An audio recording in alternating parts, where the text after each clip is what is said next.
Okay, good afternoon, everyone. It is now right at 12 noon, so let's go ahead and get started. The time is now 12 noon, and I will call the District of Columbia Board of Ethics and Government Accountability meeting to order. This is our March 2022 meeting. I'm Norma Hutcheson, the BEGA Chairperson, and due to COVID-19, this meeting is being held virtually via WebEx. Joining me for the meeting are board members Charles Nottingham and Melissa Tucker. Mr. Sobin will not be joining us, and presumably we will be joined by Felice Smith shortly. But together, the three of us constitute a quorum, so we can go ahead and get started. The first posted meeting changed, other than I understand Mr. Barton will be giving the report from the Office of Open Government instead of Director Niquelle Allen. So would someone please make a motion to adopt the agenda? I'll offer the motion that we adopt the agenda. Okay. Second that. Thank you. It's been moved and second that we adopt the agenda for today's meeting. With no other suggestions or comments, all those in favor, please indicate by saying aye. Aye. Aye. Aye. No. Okay. Hearing none, the board's adopted the agenda for today's meeting. And before us are also the minutes from the from the February 3rd meeting. They're in draft, and if you would take a minute to review those, I'll entertain a motion to approve the minutes from the February 2022 meeting.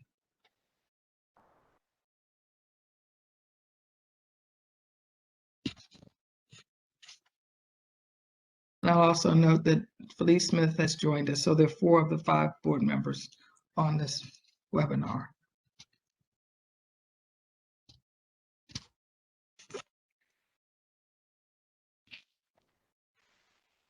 I'll offer the motion that we adopt the minutes from the February meeting.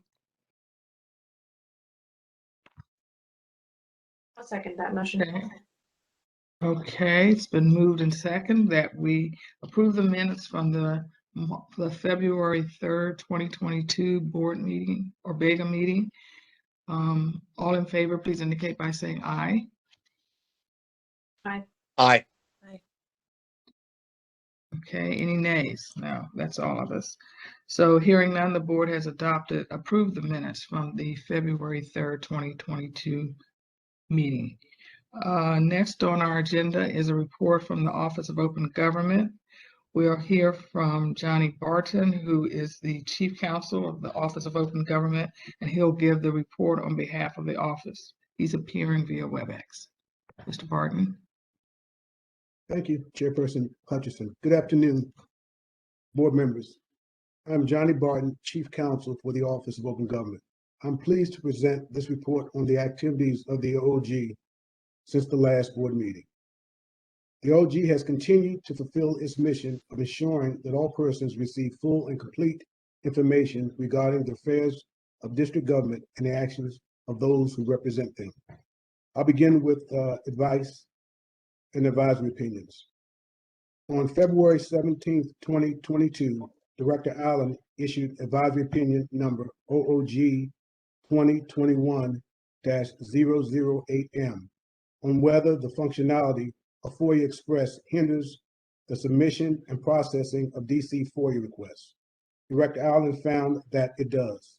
She opined that the Office of the Chief Technology Officer, OCTO, should adjust the system if the district is going to continue using it to process FOIA requests.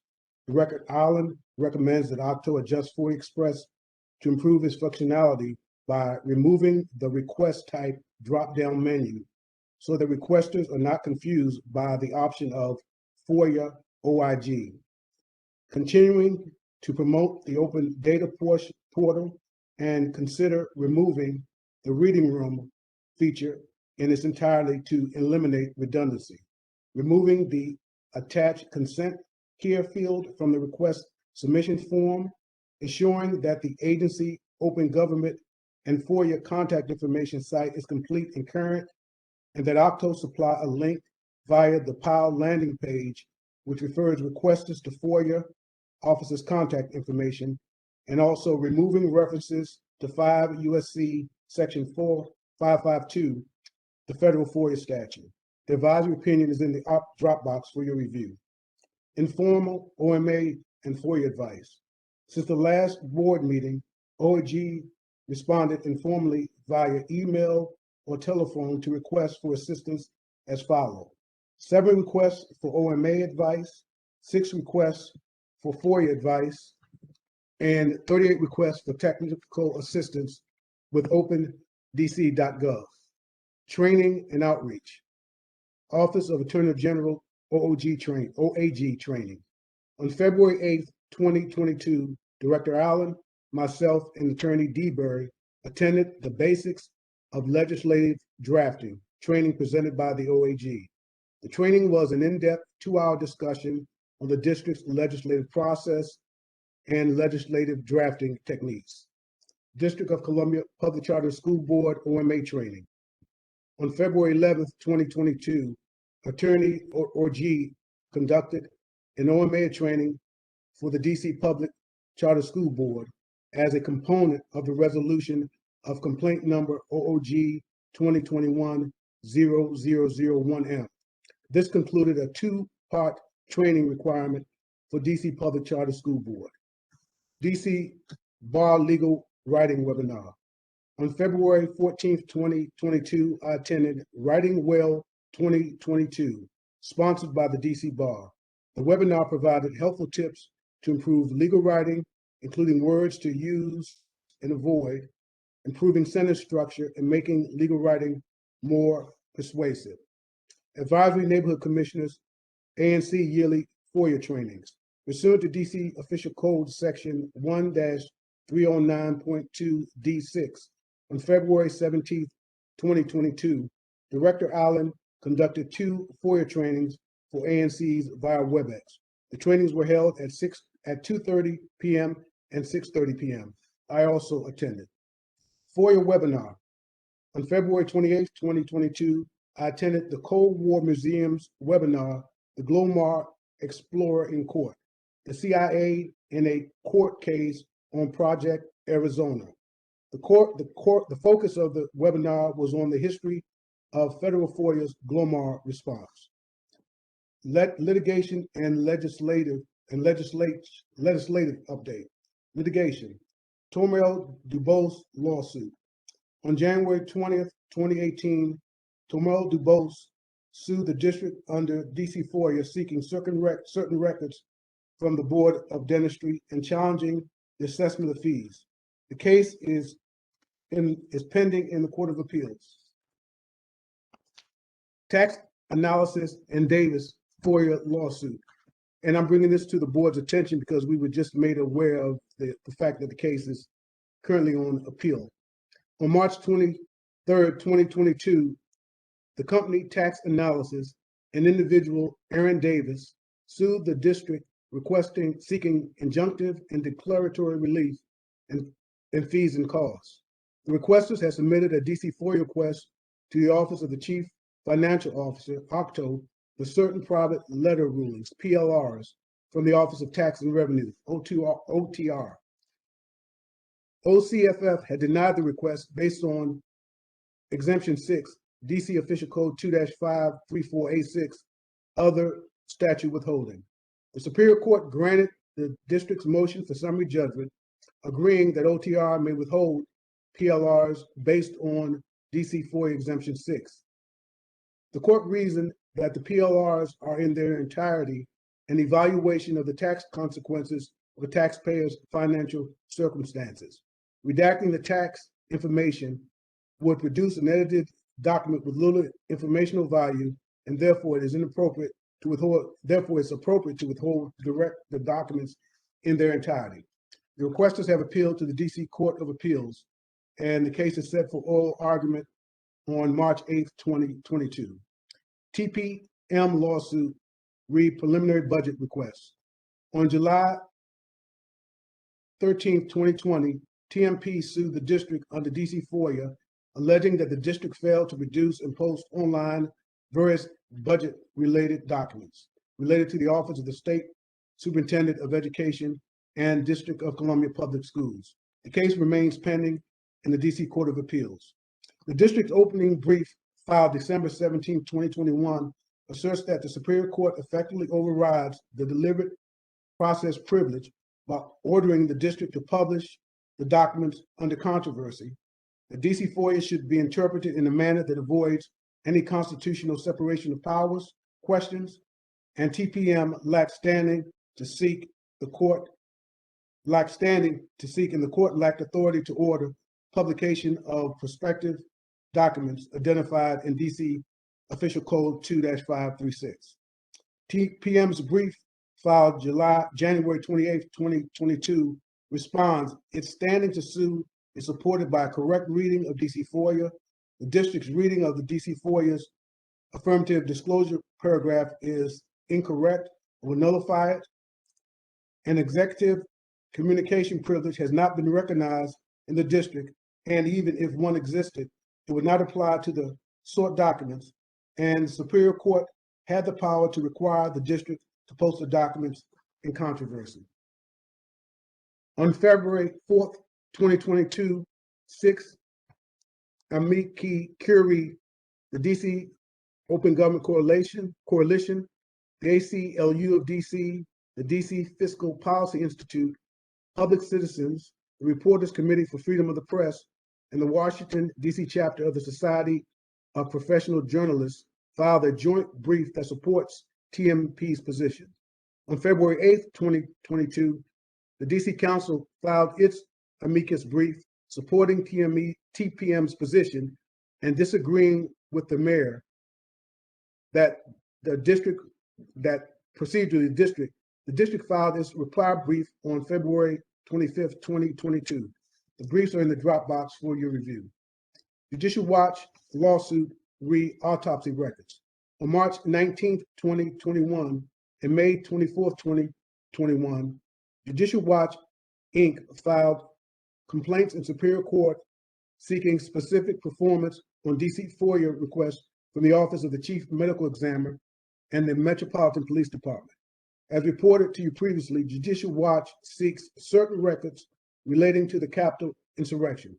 The parties have agreed to a briefing schedule beginning with the district's motion for summary judgment due on March 4th, 2022. A scheduled conference remains set for July 8th, 2022 before Judge McKenna. Washington Post FOIA lawsuit requests arising out of the Capitol riot. On June 23rd, 2021, the Washington Post legal entity, WP Company LLC, sued the district in Superior Court for declaratory and injunctive relief under DC FOIA. As reported to you previously, the Post seeks certain records relating to the Capitol insurrection. The Superior Court dismissed in part the Post claim 1 concerning the mayor's email messages, but the balance of claim 1 concerning the mayor's WhatsApp messages and other claims remain contested. There is a status hearing set for April 8th, 2022. Judge Williams has placed the case into a mediation track at the request of the parties. Phillips Section 1983 lawsuit alleging MPD watch list. On February 2nd, 2022, criminal defense lawyer Amy Phillips sued the district in United States District Court under Section 1979 of the Federal Revised Statutes, alleging an MPD watch list targeted certain DC FOIA requesters. The case remains pending in the district court. The district answer is expected on March 11th, 2022. OOG staff will continue to monitor these cases. Legislation. Fidelity in Access to Government Communications Clarification Emergency Amendment Act of 2022. On March 1, 2022, the Council of the District of Columbia enacted the Fidelity in Access to Government Communications Clarification Emergency Amendment Act of 2022. The emergency measure amends the district's record retention statute, the Public Records Management Act of 1985, DC Official Code sections 2-170113, and 2-1706A1, to clarify that communications created or received electronically in the course of official business are subject to existing record retention obligations.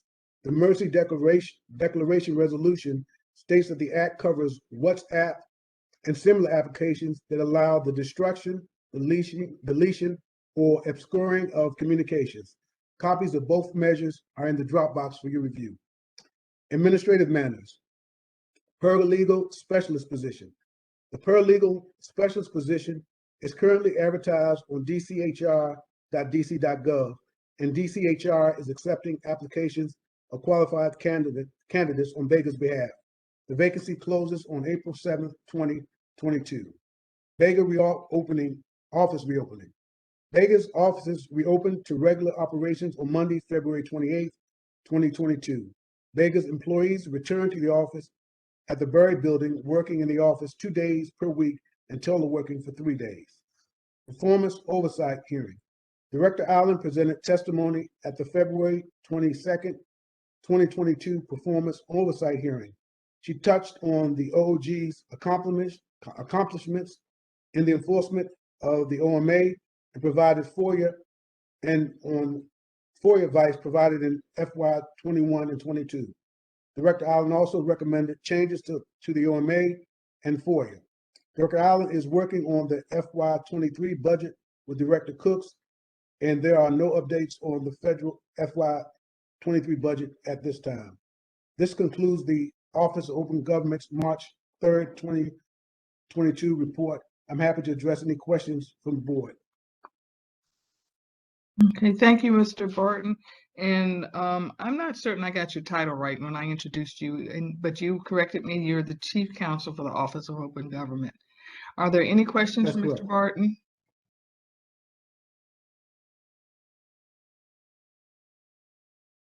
No questions? Okay, hearing none. Next, we'll have also via WebEx report from Ms. Ashley Cooks, who's the Director of the Office of Government Ethics. Director Cooks, please proceed.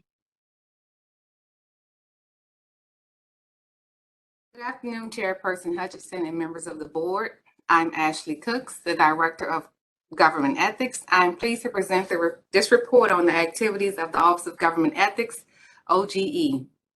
First, I'll start with an update on the status of OGE's operations. The information reported today regarding OGE's cases will not reflect any status changes that may occur as a result of actions taken by the board during today's meeting. First, open investigations by status. We have 49 open investigations. One matter is currently in negotiations for a grand total of 50 open investigations. We have a grand total of 7 undocketed matters. Next is pending state investigations by status. We have 27 matters that are closed pending collection, 4 matters that are stayed pending DC Superior Court case, 5 matters stayed for OAG False Claims Act case, 8 matters stayed for OIG investigation, and 1 matter stayed for a U.S. District Court case, for a grand total of 45 matters that are stayed pending collection. Stayed pending investigation by status. Next are regulatory matters by status. We have 26 matters that are closed pending collection. Currently, we have 50 open investigations and 18 stayed matters.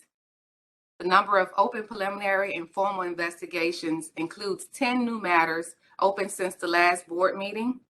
The investigative team resolved 10 investigations since the last meeting. Next is training and outreach. First is professional development trainings attended by staff. OGE staff took advantage of the following professional development trainings. Senior Attorney Tran, Supervisory Attorney Stuart Mitchell, and Attorney Advisor Eccles completed the Office of the Attorney General's Basics of Legislative Drafting on February 8, 2022. Program Specialist Stan Kosick took Improving Your Technical Writing Skills on Monday, February 14th. Senior Attorney Tran and I attended the DC Bar's National Association of Attorneys General's Series 3 trainings that included elections crimes, police corruption, and bid rigging in public contracts. Auditor Tajuba completed Managing Employee Development about the benefits of developing employees and assessing how their development needs can be addressed through organizational learning. Building a leadership development plan, learning how to assess oneself as a leader, establish a vision for the future, and identify obstacles to that vision. The art of staying focused, strategies for dealing with focus challenges and distractions at work, as well as how to beat fatigue, manage time, and decline work-related requests. And finally, making the most of an organizational change, introducing the idea of developing a change mindset and details the best practices for building self-motivation and covers the strategies to reshape your career by making use of the opportunities presented by organizational change. Next is trainings conducted by staff. Since the last board meeting, OGE attorneys conducted 7 ethics trainings, which included the monthly ethics training. The other ethics trainings included the monthly Hatch training, 3 mandatory ethics counselor trainings, board and commissions trainings for the UDC Board of Directors, and a Hatch training for the Office of the Attorney General. On this past Monday, February 28th, we hosted our monthly Ethics Counselor virtual brown bag session. The topic was BEGA financial disclosure updates. Supervisory Attorney Stuart Mitchell provided a walkthrough of the program and introduced Program Specialist Stan Kosick, as well as the upcoming new FDS attorney, Millicent Jones. 70 employees completed our online ethics training via PeopleSoft. Next is the update about our learning management system. OGE obtained an online learning management system that will assist in its mission to provide ethics training for the district's 34,000 employees and public officials. The LMS will serve as the central location for our on-demand ethics training and training materials. Employees will have access to trainings and trainings to address certain ethics subjects, such as becoming an ethical leader, receiving gifts, developing an ethical culture, ethical decision-making, as well as the ethics rules such as outside employment and post-employment, conflicts of interest, and nepotism. I'm pleased to announce that a group of ethics counselors and OGE employees will engage in beta testing of the system. I anticipate that the LMS will be available to district employees by the end of this month. Next is outreach. After a 2-year hiatus, on February 15th, OGE published its bi-monthly newsletter, Ethically Speaking. The newsletter provides guidance to employees and public officials regarding compliance with the ethics rules, offers ideas to build internal thoughts, and gives notification of ethics news, enforcement updates, and upcoming events. The newsletter can be found on the BEGA website. A copy was placed in the Dropbox for your reading pleasure. As noted at the last board meeting, Senior Attorney Tran and I met with the staff of the Campaign Legal Center to obtain recommendations for implementing transparency upgrades to the BEGA website. We plan to meet with BEGA's IT staff and the Office of the Chief Technology Officer staff to incorporate those recommendations. Advisory opinions and advice. For informal advice, OGE's legal staff provided advice for approximately 29 ethics inquiries, which is 4 more than the 25 reported at the February meeting. This number does not include responses we have provided to questions regarding the lobbyist and FDS e-filing systems. OGE has not drafted any advisory opinions since the last board meeting. Next is legislation updates. On October 27, 2021, the Committee on the Judiciary and Public Safety held a virtual public hearing on the Pro Bono Legal Representation Expansion Amendment Act of 2021, Bill 24-0298. The bill is an amendment to Section 223 of the Ethics Act, which will allow employees to provide pro bono legal representation before district courts and federal courts and district and federal agencies. Since the public hearing, the committee has amended the bill to include language from the district personnel manual, which will allow employees to represent another employee in a personnel action and represent a close family member if the employee has not participated in the matter as a part of their official duties. A copy of the draft amendment was placed in the drop box for your review.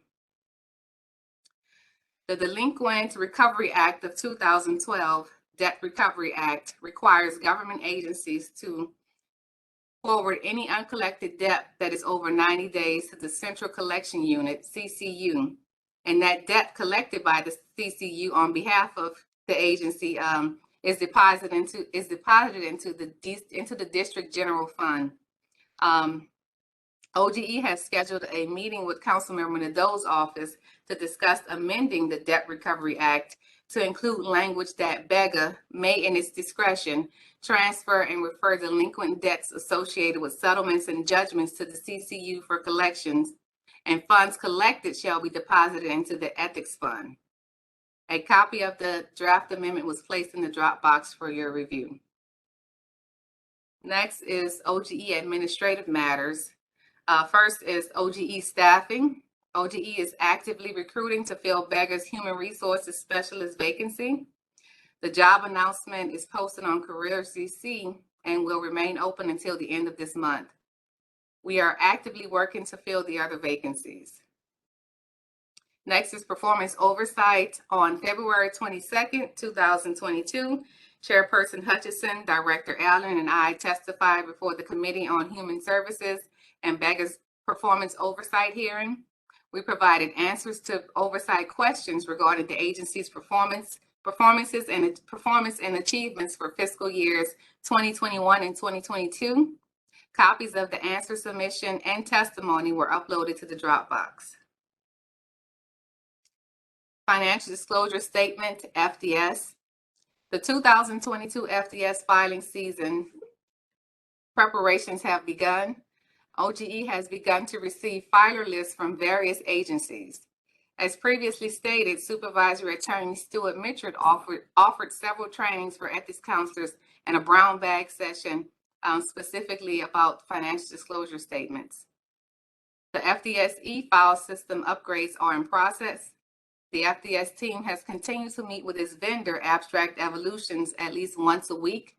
The meetings have been to provide progress reports and clarity on OGE's processes. We recently met with Abstract Evolutions for a demonstration of the upgrades.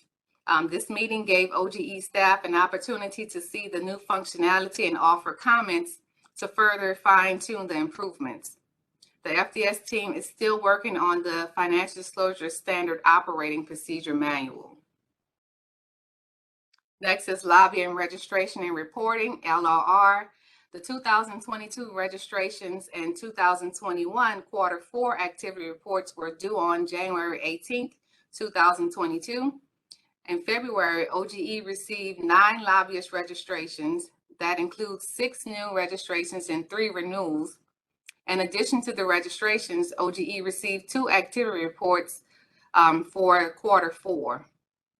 The LRR team will be sending enforcement letters regarding the late renewals and activity reports. And last is formal investigations. We have one formal public investigation that is 22-0002F Henry Neil Albert. This matter is a formal investigation pursuant to DC Official Code Section 1-1162.12B and is based on allegations that the respondent, former chairperson of the DC Housing Authority Boards of Commission, voted to award contract to Moye Design Partners and failed to disclose a close personal relationship with the owner of Moye Design. OGE is continuing its efforts to investigate this matter by gathering evidence and interviewing witnesses. Thank you. This concludes the Office of Government Ethics March 3rd, 2022 report. And I welcome any questions that the board may have. Thank you, Director Cooks. Are there any questions for Director Cooks?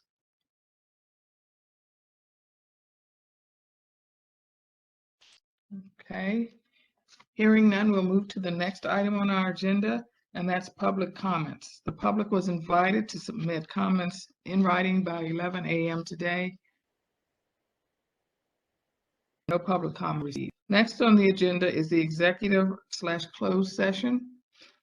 This item is a closed session to discuss ongoing confidential investigations to DC Official Code, pursuant to DC Official Code Section 2-575B14, to consult with an attorney to obtain legal advice and to preserve the attorney-client privilege between an attorney and a public body, pursuant to DC Official Code Section 2-575B4A, to discuss personnel matters, including the appointment, employment, assignment, promotion, performance evaluation, compensation, discipline, demotion, removal, or resignation of government appointees, employees, or officials pursuant to DC Official Code Section 2-575B10, to deliberate on a decision in which the Ethics Board will exercise quasi-judicial functions pursuant to DC Official Code Section 2-575B13,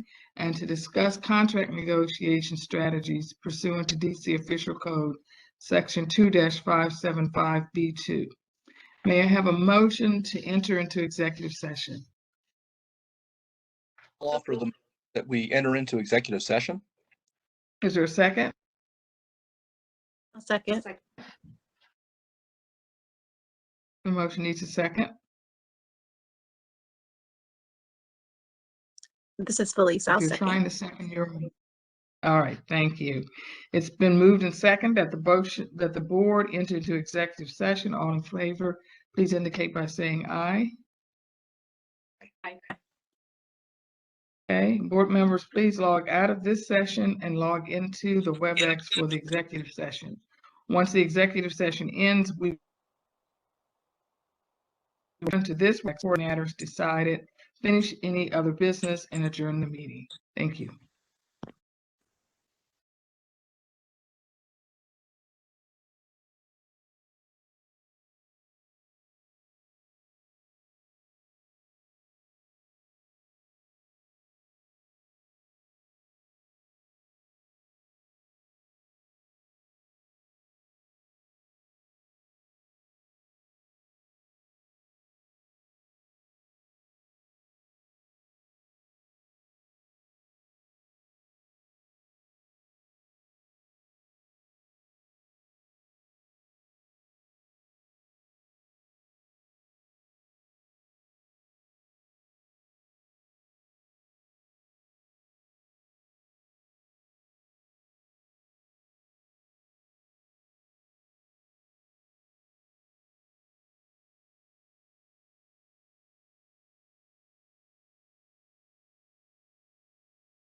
Okay.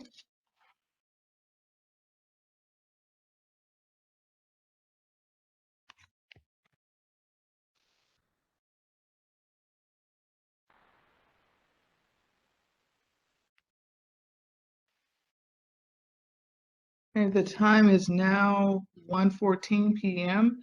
and we are returning to the open board meeting for the Board of Ethics and Government Accountability. We have two matters to report out from the closed session. The first is N. Ray J. Nelson. It's number 21-0076P. The board approved a negotiated disposition of this matter. The board also approved a negotiated disposition in the matter N. Ray Neil Albert, number 22-0002F. And that's an open matter. That's why I'm reporting out the entire name. And the board approved the negotiated disposition that OG recommended for that matter.